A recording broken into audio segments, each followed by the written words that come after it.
So, welcome to the Humanitarian Games Network webinar number 2. If you missed the first one, we are the Humanitarian Games Network. We are very interested in making the knowledge accessible about the humanitarian network, the impact of them in the games industry. And in this webinar, we have our very own Professor Emmanuel Guardiola, and he's going to talk to us about Antura and the Letters. Antura and the Letters is a very interesting game. It's an educational game for kids between the ages of 4 and 12, I believe. And it is something that I've tried myself, and I'm very excited for you to learn more about it. I think everybody can take something out of this webinar today. And without further ado, I give the word to you, Professor. Hi, thank you, Khalid. So yes, today we'll talk about Antura and the Letters, and that game that was originally made to answer crisis and refugee crisis in particular, and addressing literacy, but also psychosocial well-being of the children. The project started, in fact, in 2016 due to a call. The NORAD, who is an institute of the Foreign Affairs in Norway, they made a call about how Edu for Apps, Edu for Syria, sorry, it was the name of the call. They wanted to fund games to help children who dropped out of school due to the situation in Syria, to help them to learn to read their mother language, Arabic. And so here you have a few of the founder of the project that were behind, but it was managed by the Norwegian Ministry of Foreign Affairs. And when we received this call, I was even not the person who had this idea. Several persons I worked with at the time, so 2 Syrian friends working in the Conservatoire National des Arts et Métiers in Paris, and also a master student here who was English and Arabic teacher. They came with the call, and we start to brainstorm about it and say what we can propose. But it spread very fast, because in fact in my network I had Francesco Cavallari that you see here on the bottom left. On the top left, sorry. It just created Video Game Without Border at the time. So, and they already had a team of developers ready from their community, ready to be involved in such initiative. And also through the Syrian person involved in the project, we quickly have the support of actor and actress from Syria who were refugees in France at the time, like Fares Ailou was a star on TV in Syria at the time, and also involve elementary school teacher from Syria to be sure that the program we had is more adapted as the most for Syrian children. Also, you see Ziad Fengali here, that is the owner of Wixel Studio, like the biggest game studio in Lebanon at the time, and we also have the support of Mark Whitman, which is a specialist of altered state like flow, for instance, because we had to think about the psychosocial well-being aspect of the game. Here you see red dot. In fact, it's all the places people came from in the project. So we have at the top of the top, we were 60 around, counting all the voluntary people and also the core team that was employees for the project. Yeah, we reached around 60% involved at the top, and they all came from all these countries.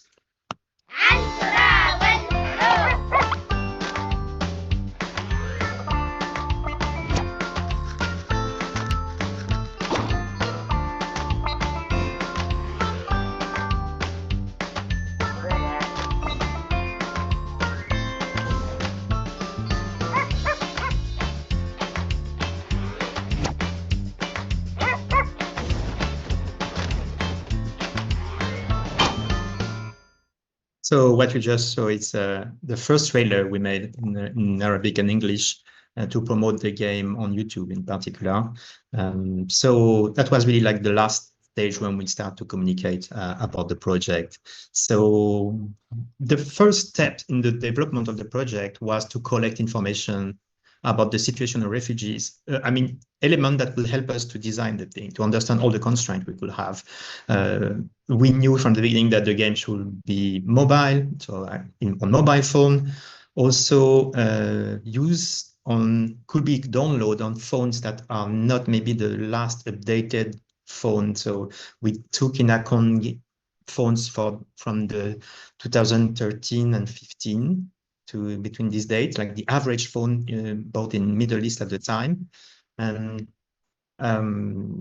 we also have to be light in terms of weight, like no more than 100 megabytes of weight, because of the network used at the time.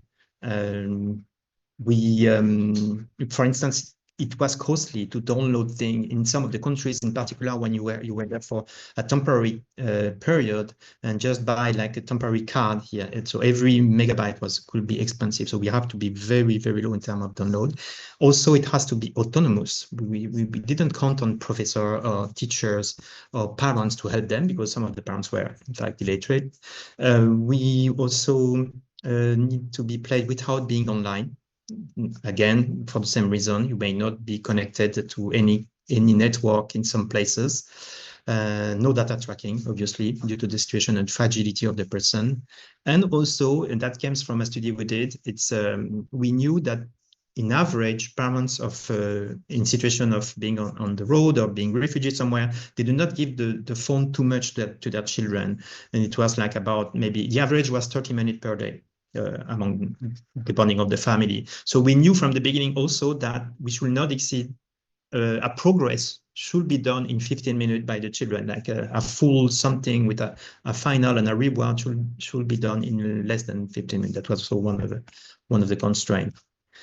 We decided also to apply, in fact, it was a suggestion from people we meet during a humanitarian conference, and some people said to us, okay, maybe you should try the do not harm principle. We never heard about that. In fact, it's an approach to be sure that when you create a solution, you understand well the ecosystem where the thing will be deployed, to be sure that you are not creating more like bad than the solution you bring. I'll give you a quick example. Imagine that we distribute this game on mobile phone and say it's only for refugees, and it's teaching Arabic, and in the village or the city around the refugee camp, people also want this app, but we say, no, it's just for refugees. You can imagine the impact it could have. So this kind of thought help us also to design the way we communicate about the game and how we distribute it, and also obviously how we made it. I mean, you don't need to be refugee children to play it, obviously. So, but it was interesting to have that in mind during the development. And also, here is the timeline of the project. The first funding we got from this call, the EduApp for Syria, was particular because it was a round-based funding. We had to propose something after a concept phase. We made a first application, we had the green light for the jury, then they found us just for a pre-production, so a few months where we have to create an alpha or something equivalent of the game. After that, they found us for 6 months, for 3 more months, to have an early beta, and then 1 year or something like this to do all the field tests and have the evaluation done. So it was really like a stage, a round-based funding that it's pretty rare, in fact, in the project we have to done since then. And during this time, during all the development, we were heavily co-design and player-centric in our demarche and in our approach. There are many reasons for that. Even if a big part of the team was Arabic speaking, only a few were Syrian, and myself and some of the developers were not Arabic, and we were, none of us in the development were refugee children. So we had to understand really that strongly, and we need to have them involved from the beginning. Here on the left, you can see one picture of one of the members of our team chatting with the parents online, because even in the concept phase, we already have discussion with parents to know what were the needs, and most of the time we have to be in contact with them through internet for many reasons at the time. And after that, I mean, close to each month, we had a playtest session with children, and sometimes just with very early prototype, sometimes just with children who are not meant to be refugee at all costs, like just to see if the game is happening for children between, let's say, 5 and 10, something like that, and to be sure that they enjoy to play. And sometimes with the actual target audience, meaning the refugee children. So we have many of these tests until the very big one that was not managed by us to do the evaluation of the impact, knowing if the game actually teach them something or help them on a psychosocial, in a psychosocial perspective. Maybe some of you are familiar with the principle of persona. That's something we did on that project very early during the concept phase. From the parents we met, we extract 2 profiles that were in fact very inspired of some of their children. So a boy and a girl with different needs, different demographic, different agenda on each day, and to understand very well who we were addressing, because again, I was not aware of exactly of their situation, and in particular what their perspective or the perspective of their parents. And we not only created persona of children, but also parents to see, okay, we are also addressing them, because in many cases they will be the prescriber of the game, and we choose, okay, I install that on my phone for my children. So we also have to understand parents at the time. So we also create at least a persona of a mother. And yeah, playtest. So it was not as easy to have actual children refugee to playtest the game. I'm not talking about the evaluation of the impact, that is something else, but just for the sake of the development, we needed children playing it. So in Cologne, many places welcome Syrian refugees during the top of the crisis, and during not the top, but during this year of the crisis. In particular, one organization had refugees close by our institute in a gymnasium, and we were in contact with the organization working with them.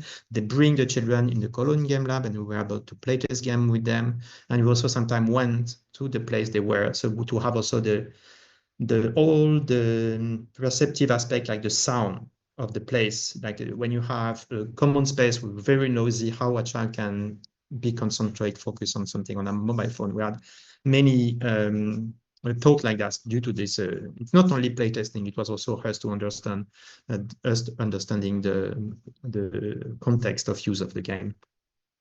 And during this playtest, so we were not only interrogating them about the understanding of the project or of the mini games, how they play them, etc.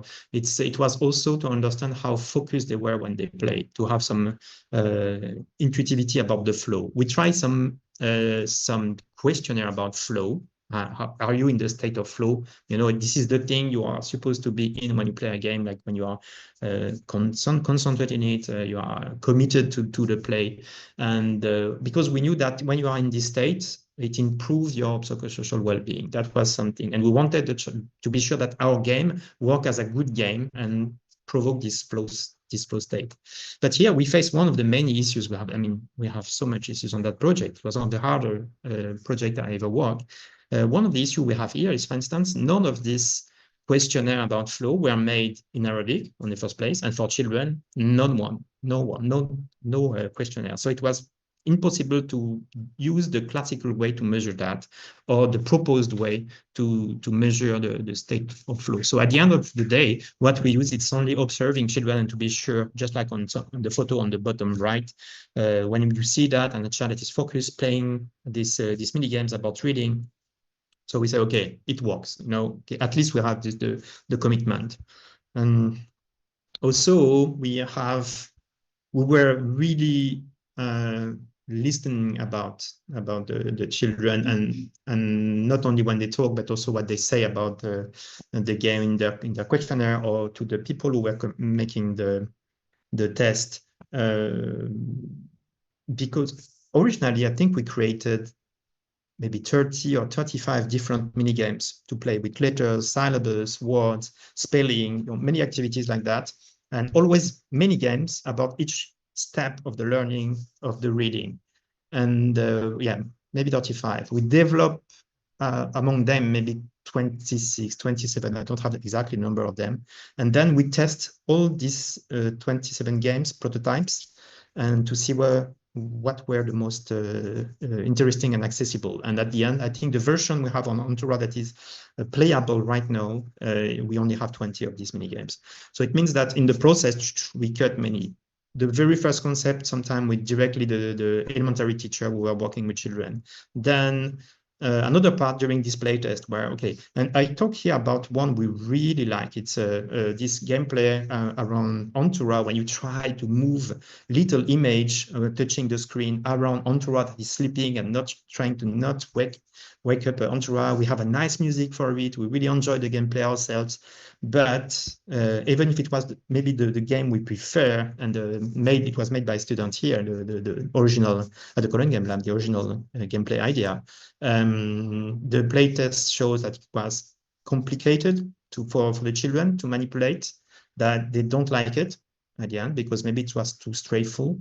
And then it was one of the gameplay that was not systemic. I mean, most of our gameplays, you can reuse them for letters, words, spelling, like the same gameplay with a different content. This is one of the games that was not working in that way. So what it means at the end of the day, we kill it. We don't have it in the game at the end, even if we like it. So that is a result of the process of playtesting that we about the curriculum itself and the way we did it at the beginning, the first version of the game we did was a big mistake. Even if we work with elementary school teachers from Syria, the model they have was pretty austere. Like you have to understand all the letters before making syllabus, before making words. And that was really, like, I would say, old school. Then the first iteration of the game was not very good in terms of learning impact. And then we work with teachers who work with digital tools already in Arabic. And then we change the process. Now the typical thing you do in Antura and the letters, you have like 6 different worlds. In each world, you meet a few letters, not all of them, just a few letters. So you discover these letters, you learn about their phoneme and also the diacritic that are related to them. And then you start to read words. And so it means that only with a few letters, you can already start to read. And we reiterate this process for each word. And at the end of the game, you have a knowledge about all the letters and what you can say and what word you have. We don't have the ambition to say that we learn grammar or conjugation. No, it's like, let's at least, I think we have the target of 300 words or something like that in the game, and that's it. And also some little sentence, from some basic things. But the goal is not to have a complete curriculum from A to Z about reading Arabic. It's absolutely impossible in the framework of a game like this. But at least the very beginning, letters, syllabus, diacritic, and spelling word. And here is how we actually work on the gameplay of each minigame. You see here, this minigame is about positioning properly some signs, diacritic, on some Arabic letters. And the method that we use here was based on the stealth learning approach. It means that we want the children to learn without noticing that they are learning. We don't want to impose like, okay, this is letter A. Where we put letter A, please show it. That we didn't want to hide the learning on a simple cosmetic thing. The idea was to be sure that there is a gameplay, that it is fun. Because if we didn't make it that way, we were not sure that would provoke the flow state of these children. So being into it and committed to it. So this is the method, the gameplay loop method that we use on the here on the left. In fact, this is all the thing the player has to do in this particular mini game. So you have to memorize quickly the position of the sign on the character because it appears at the beginning like this. Oh, there is something. Then you recall it when you try to look at the diacritic on the side. Then you pick up the sign. Then you still need to understand where it was again. Then you drag the sign on the character, on the living letter, but the living letter is moving. So you have here something that is okay. You try to put it properly, release it at the right time. And so there is an actual gameplay here. So on the pass, we even give the child the clue to solve the learning aspect. It's here you have to put it. This is the sign you have to put it, not put it here. So the learning content is given. and you can focus after that on the gameplay. So our bet was, okay, you focus on the gameplay, but on the way you learn something without noticing. That's the application of the still learning principle. And we did it for all of the mini games in the game. Sorry, I have to go back again. And we also have another principle. We try to be like sustainable as much as we can with the mini games. Here you see one of the mini games used for 3 different contexts. The first one is to learn letters and their shape and their sound. On the top right, this is a spelling game where you have, okay, you know what letter you have to find, and you progressively try to hit them. And the last one is directly a picture, and you have the name on it on the right, and you have to hit the right picture. So, and again, you see here the stills learning approach. You know, we give the solution, the letter and the reading solution to the children, and he can come, or he or she can focus on the pure gameplay aspect. But I mean, even if you have mechanics, you are not sure that you have a strong retention of children playing it. So we also put some element to encourage the children to come back and play. Like you have different score when playing a mini game. Depending on your score, you win different things, in particular bones. And these little bones, you can throw it to Antura, and when Antura eat them, maybe you can, is happy first, but you can also spend these bones to buy things, to customize Antura, and the space is living. And also through the game, each time you finish a stage in the game, you win customization. So for the dog. So, and it's not like made in one order. You can really have very different customization at any stage of the game. And in the very version, one of the first version, we also integrate like notification from Antura saying, "Hey, we don't see you for a few days. Where are you?" So and this kind of thing. So all these were mechanics to try to improve the retention, even if we were pretty confident in the gameplay itself. But I mean, if the gameplay is not attractive, you can build anything else on it, it will not work. Here, we consider the need of retention as an additional thing. So these mechanics as an additional thing on the gameplay. And then it was in 2018, we had the big impact evaluation, and we were not involved in it. It was independent and funded by the people who funded us, but driven by the UNICEF, All Children Reading, another organization, also a department of the New York University, and integrated was a Jordan company dedicated to studies. And the main evaluation was made at the Azraq camp, and at the time, in 2018, it was one of the worst camps in Jordan, not because of the building, but it was really like very similar and practical little houses with a lot of people inside of them. But it's so globally not appealing, but some of the bad aspect was there was no much common space, no school. You have space with children, but there was no lecture, no connection to internet at the time. Also, a lot of parents who were illiterated. So for this particular test, it was decided by the partner who lead that to do it here, because it was like they know that if some children progress in reading, and if the only way to learn to read is the game, then if there is a progress, you can consider that it is provoked by the game.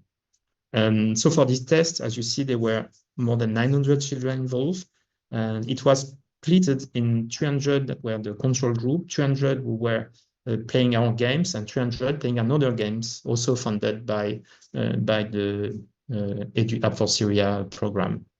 So they play 7 weeks on a daily basis, a small time. And we use two tools to evaluate the progress of the children. One is named the Early Grade Reading Assessment, the IGRA. It's like a well-known way to evaluate the reading capabilities of children. coming from recognition of letters to have advanced sentence understanding. And we had also, they also used the strength and difficulty questionnaire to evaluate the progression of the social skill of the children. So what it gives at the end. So one of the problems when you are doing this test, and they face it during the tenure of this evaluation, is the attrition.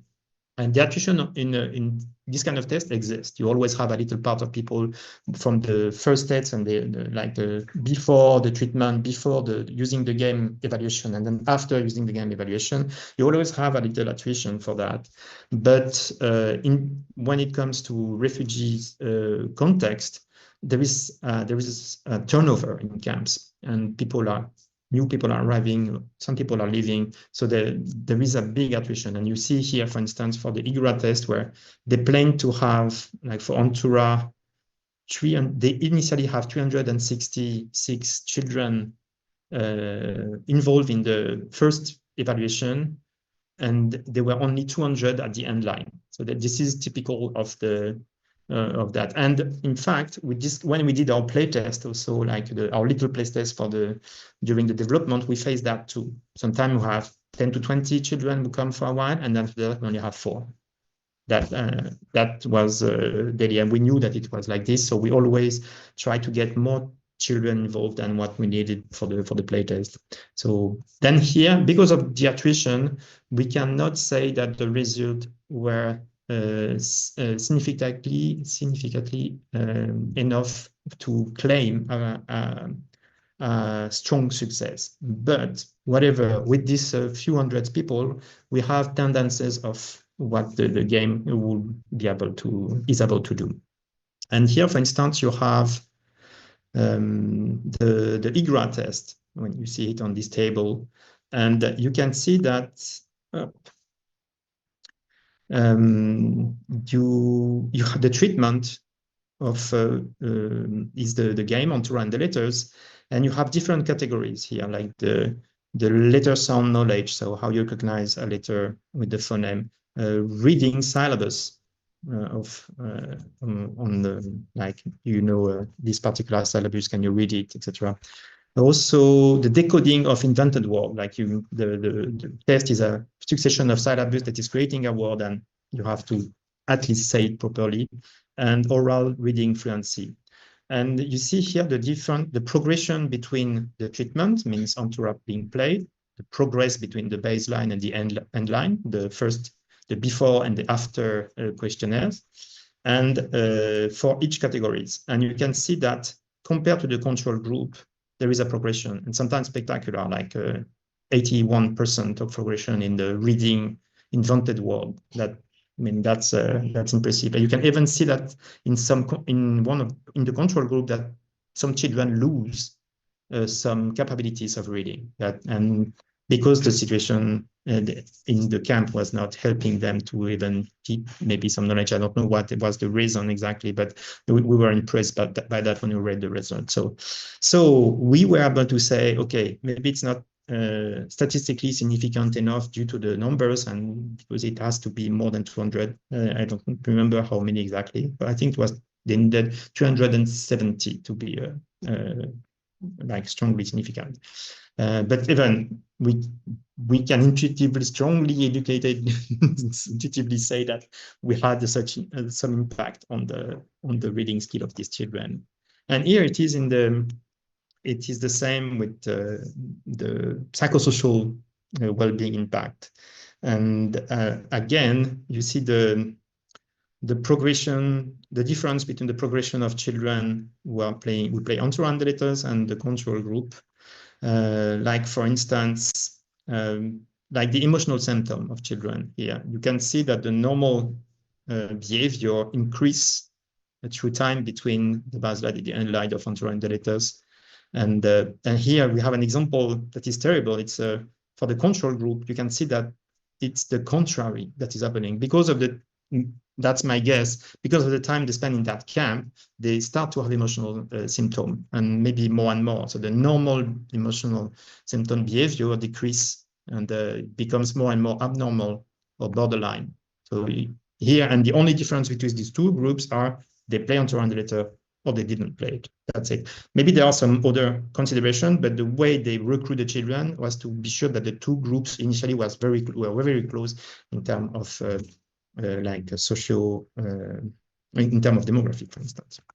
And you can see that mostly for all the categories that were investigated with this particular questionnaire. So how to connect problem, interactivity did not change much, I can see.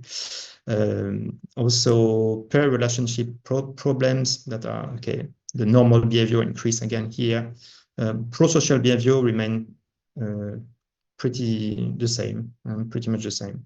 But globally, you see that there is an improvement, and at least there is no decay, because here you see as an average for the control group, there is a decay of psychosocial well-being for the children. So at least we maintain them. That was the conclusion we had in the time.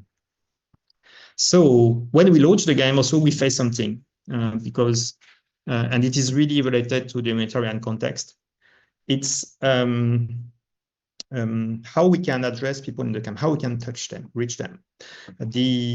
Originally, we made, and we have a group of volunteers here at CGL, students we had a big team, maybe 10 students here, who listed all the organizations who are working on the field during the Syrian crisis. They try to be as exhaustive as possible.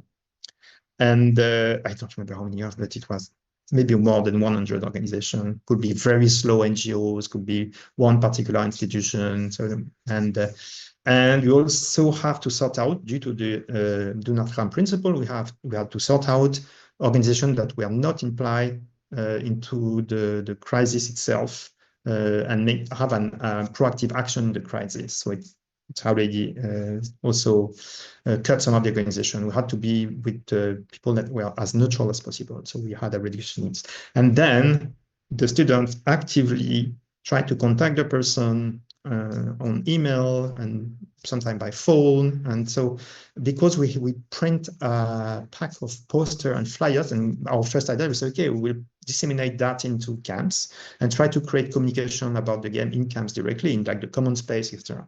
And really, they did hard work for months to try to do that. It was in parallel of the development of the game.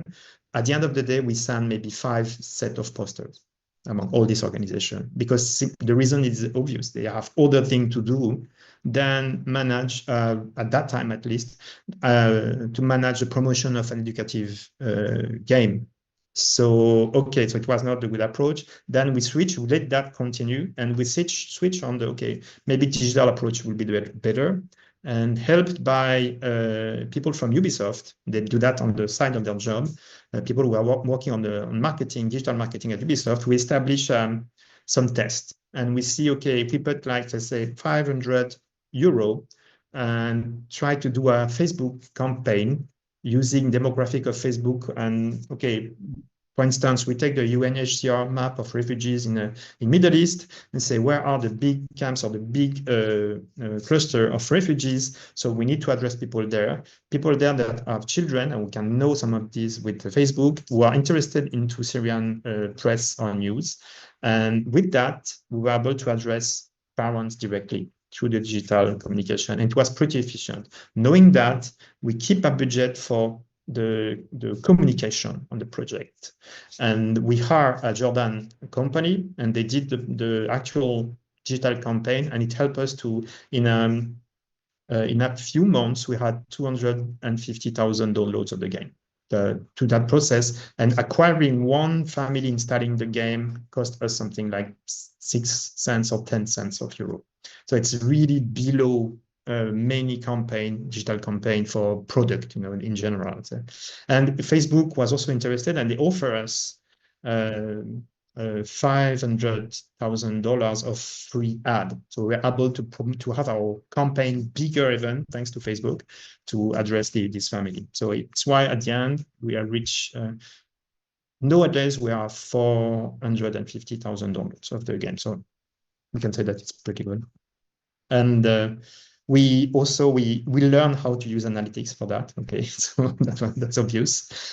So we use it from the very beginning. We were able to see when we released the first version, even not really an early beta of the game, we were able to see how people keep the game on their phone or not. It was also it helped us to react and to integrate more feature to keep children attracted by the game. So we have as developer, as an academic institute, to learn how to analyze analytics from some from Apple, some from Google, and directly in Unity, the tools that we used. You had analytics that we were able to use too. But then that was like the first one, and it was the first funding we get that helped us to create the first version in Arabic. And Arabic was an interesting start because it's a so complicated language that we cover most of the needs in mini games for other language, really, from diacritic, the sense of reading, the complexity of the language in general. So facing other language was like really easy compared to Arabic in that after that. So the first game covered from 2016 to 2018. We are in 2014 and we are still funded. So and there is a reason for that. There are crises constantly and needs of education everywhere and constantly. So since 2018, we try to contact organizations who are working with on other crises and to understand their needs. And these are also some of the funded projects we had all over the time. Like we had an Antura and the letter from Morocco, from Darija to Arabic. We also had a version of Antura made for Afghanistan. Originally, we started to work with the Ministry of Education there, then the Taliban came, and then the game, we still did the game, then for another purpose, then to have the people, to have it on phone, even whatever the Taliban want. And we also made a version of Antura to learn English in South America. And then came the Ukrainian war, and when it started, it took us something like 3 months maximum to have the game in many languages because it was so easy. We made it in a very modular way, so it was easy to integrate new languages. So we had a big team for a few months, like creating many versions, and were accessible for the refugees really fast. So, and that also changed a bit the strategy that we have for the game, because in the first version and for the first versions, we thought that we should have one game for one language, like how to learn to read Arabic, for instance, for Arabic-speaking children, or how to learn English for Spanish-reading children.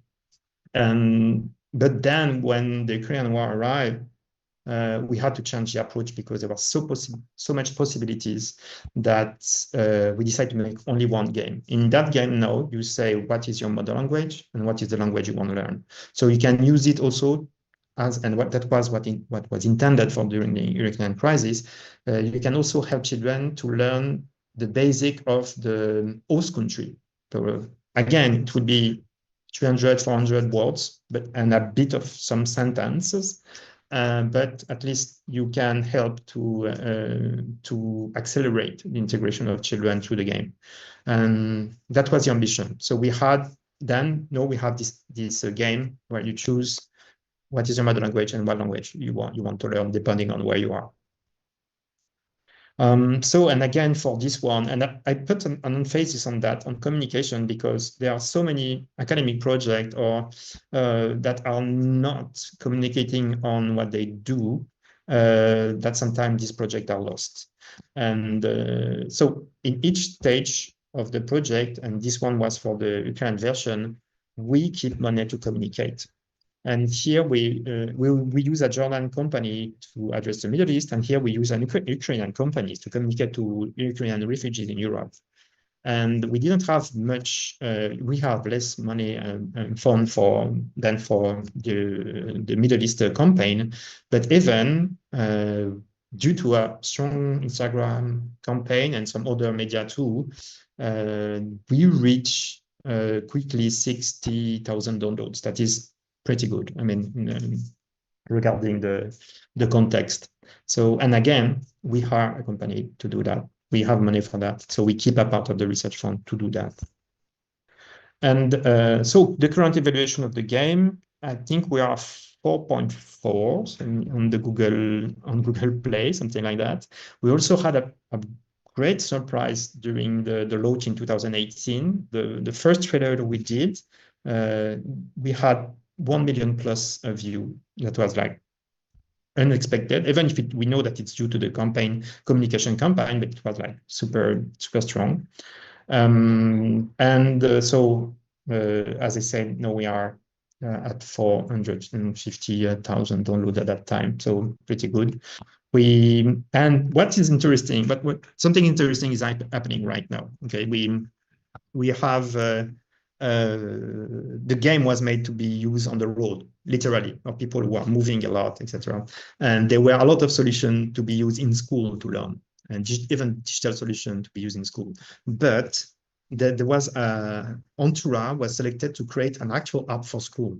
I mean, like on the other way around. And the fact that it is autonomous was, I think, in the head of the founder, something that was a big point. In the game alone is able to have an impact on reading. So, so we applied for an Erasmus Plus program, and we were funded for it. And it was initially made to address Ukrainian children and to see, okay, they are welcomed in institution, how we can help them to increase their integration and the learning of the country language. That was the original aim. But the more it goes, the more the Ukrainian children were integrated in schools. So the project changed a bit of the children target. Now we have Rom, Afghan, Iraqi, and some other countries children. And the thing is, in the same classroom, you can use the same game, even if people are speaking different mother language. And that was one of the strengths of Antura. And this is the project that is running right now. They are making tests in Poland and in France, in some of these schools dedicated to integration of children refugees. And yeah, that's an interesting continuity also for Antura. And we had a huge welcome. I mean, that was impressive. Either games prize from the humanitarian world, but also from the gaming world, and that was surprising. We applied for them, obviously, and we tried, but yeah, that was amazing.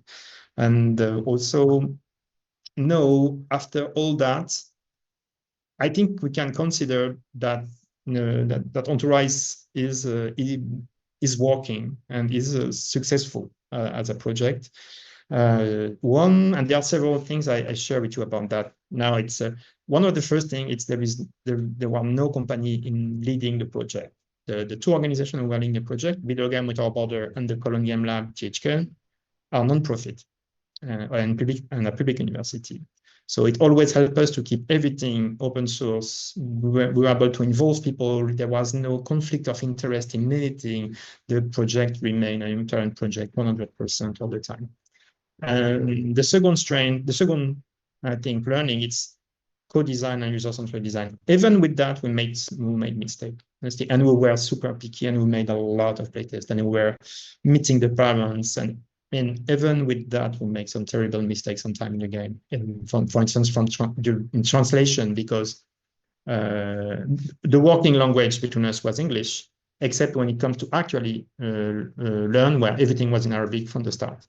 And then, for instance, all the dialogues you have with the keeper of Antura, the owner of Antura, the dog, all these dialogues were written in English in first place. And then they were translated in Arabic. I don't speak Arabic, even if I was involved in the project. I just know a few words. And after the game was completely translated in Arabic, we learned that, in fact, the game addressed all the children as male children. And that was absolutely not the strategy or the ethic we have on the project, but it was like the common practice in Middle East when they translate games for their market, like always use the male form of Arabic. So, and we knew that in the middle of the production, so even with all the measure we had, and we had more than 30% of the team that were from Arabic, Middle East and North Africa. So even with that, nobody said us, oh, that's not normal. And so, yeah, again, even we were very attentive to many aspects, we made mistakes, we changed it obviously, and before the release of the final version. The modular design also, to be sure that you can scale solution from the beginning. The strategy is not to having a prototype and see after that if we can make it for other purpose. Here from the beginning, we knew we wanted scalable and modular.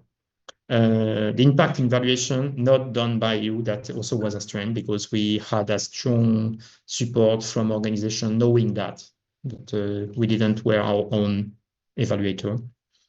The communication strategy, no miracle. Your solution will not be known if you don't put money on the table to make it known, or to have at least people doing the activity of communicating long time after the release of the solution you are making. And since 8 years, we are continuously looking for funding. And so now we are reaching around 1 million euro, I think, of more than 1 million euro of funding acquired from different sources. So the NORAD and the Norwegian government, also some other governmental institutions, including here in Germany, awards. Sometimes they come with money. Facebook will help us on the advertising, donation from organization. A game organization also in Germany gave us some money for the Ukrainian version. Big companies like Ubisoft, they also found a big part of the Afghan version, part C and part C and part 2. And also now we have EU funding. So it means that we were very, let's say, aggressive, in looking for fund, because it's pretty hard to keep one project running when it's made by academic to do so. Thankfully, we have a Video Game Without Border that is a non-profit organization that maintains the game technically to always, and we have it updated to be used on Google Play and App Store constantly. So it's good, and there is also like a continuous bug report. So yeah, the game is always up to date. So, but again, yeah, and that was possible, I guess, due to the particular partnership we have between the Cologne Game Lab and the Video Game Without Border. So these are some of the contacts. You can see there is an actual website that is mostly dedicated for the users, but you can also have that data for professor or teacher who want to know more about the game, and also some of the data from the evaluation. And that's it.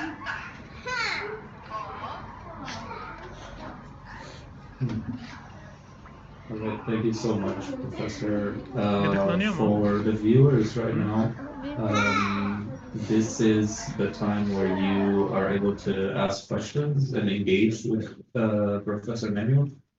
Until we get some more questions, I personally have a question. First of all, thank you so much for the presentation. When I played the game, like myself, as an adult, I lost 20 minutes without feeling anything. Just learning letters in the game. I said it from like Arabic to German. But the one thing that I noticed is that Antura is actually a very peculiar feature. It was not the thing that I would think of at the beginning, because once I was tracing the letters, for example, it would ruin it for me. And it would come to the screen and kind of remove whatever I'm doing, or like shake the screen in a funny way. And I'm just curious about like your thought process behind this uncertainty feature there. So can you repeat me the example? So basically, I was tracing the letters of like A, B, C, and Antura would jump into the screen and then kind of shake the letters while I'm doing it. I was like, this sounds counterproductive for a child to see, but it's also still kind of fun. Exactly. Yeah. I mean, we didn't want that to look like school or anything like this.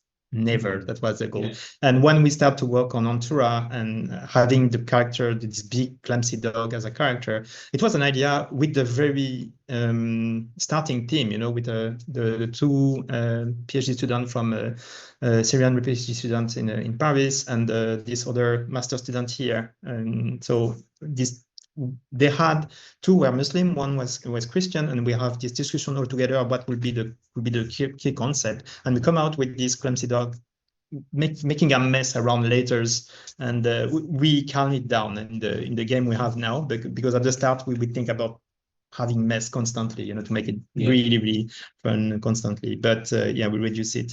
So that was a part of the concept initially. We wanted to blow school things and provoke some unexpected things on screen. We had also, and here again, it's an interesting example of something that came from a bad idea, in my perspective, and that has to be changed for agriculture. We have an idea of the dog sometimes coming to the screen and lick it. So you have saliva on it. But then saliva, it's something very strong in some Middle East countries, saying, okay, that's not having saliva of a dog, and touching it, that is not good. So we had to, we removed that feature, and that wasn't a problem. But just to say that we had a brainstorm about many ways to make a mess of the children playing. All right. Do we have any more questions? Well, thank you, Nicholas. Nicholas says the world needs more games like Antura. It's great to see that it reached so many people and that they're responding to humanitarian projects like this. Yeah, I hope.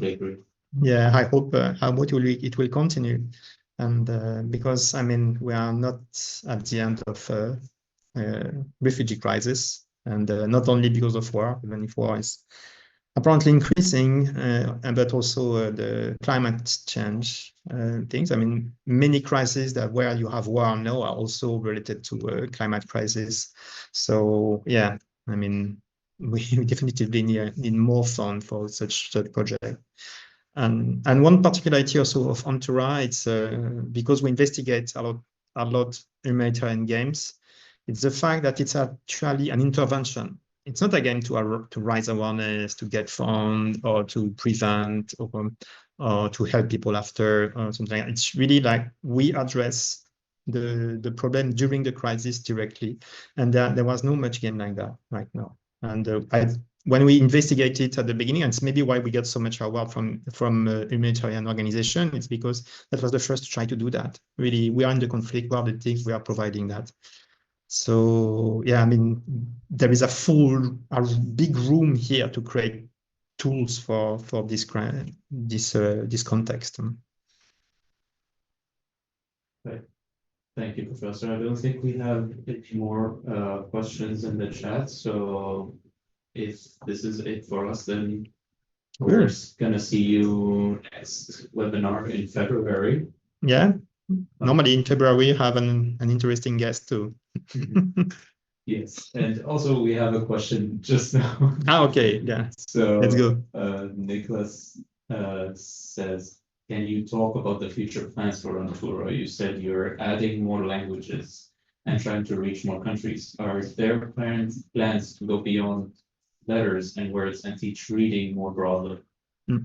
So yeah, but I think we have to think about something else. At the moment we goes into grammar conjugation, it's another scope than what we are doing. We thought about it, and when we designed Antura at the beginning, but it was out of the scope to have that. And yeah, this is a thinking that we are constantly and see how we can add maybe a new game still in the universe of Antura. And we are also developing other character. I don't think if they are already released, if we will, so I will not talk much about it, but we will have an alternative to Antura to play soon normally.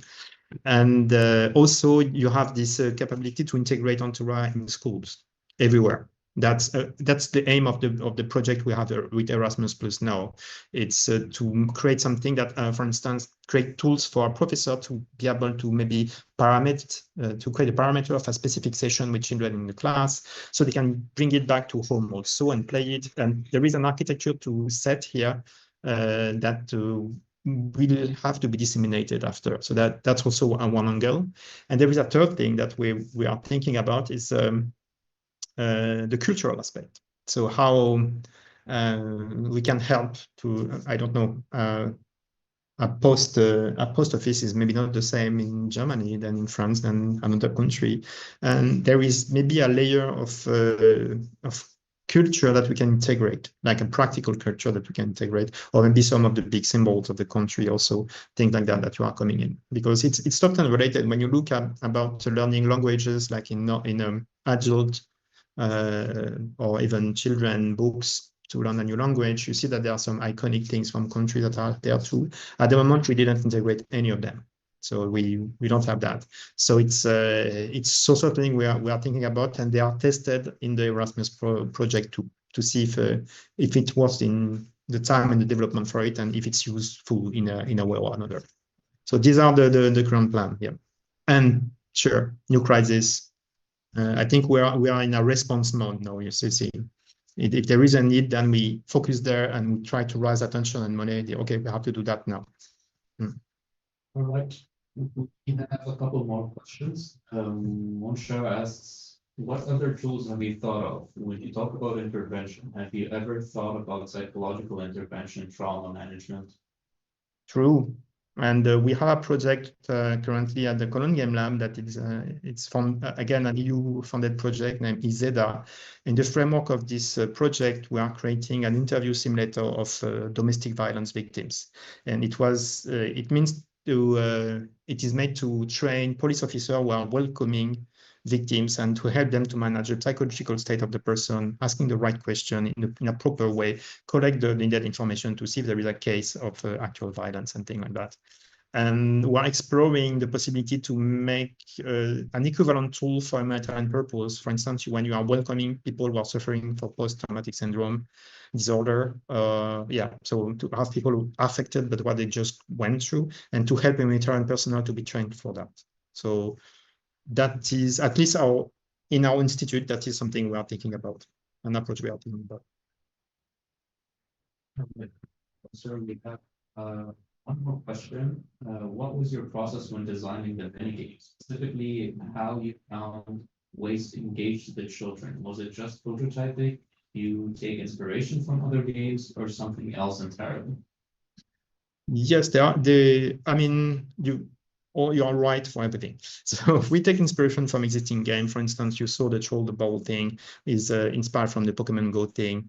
But as most of the game is playable in the landscape, we have to adapt it, because if in portrait, you can throw the ball, but in a landscape, you cannot. So we had to change the mini game, but it's very close. The initial idea was Pokemon Go in terms of the throwing thing. And also